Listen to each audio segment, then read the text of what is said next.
வருடாவரம் நம்ம மிக சிறப்பாக ஆடிப்பெருக்கை கொண்டாடி வருகிறோம் வைகை நதி மக்கள் இயக்கம் மூலமாக.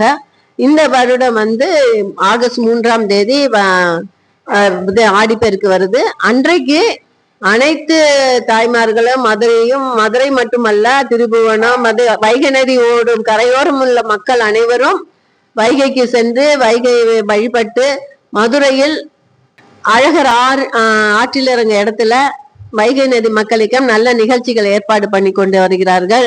காலையில இருந்து மாணவர்கள் விழிப்புணர்வு எல்லாருக்கும். காலையில நீங்க பூஜை கூட அங்க வைகை சுத்தமான வைகையை வச்சு திருமாங்கல்ய பூஜைக்கு ஏற்பாடு பண்ணியிருக்காங்க.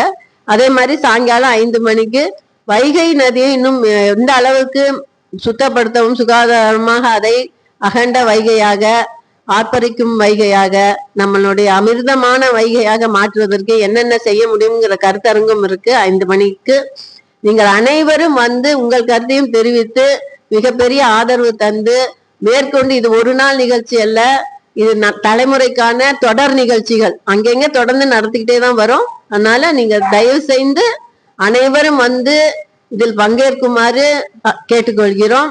யாரும் மறந்துடாதீங்க. ஆடி பெருக்கு இந்த வருடம் ஆகஸ்ட் 3ஆம் தேதி மாலை 5 மணிக்கு அழகர் ஆற்றில் இறங்கும் கரையில் நடக்க இருக்கு. அனைவரும் வருக.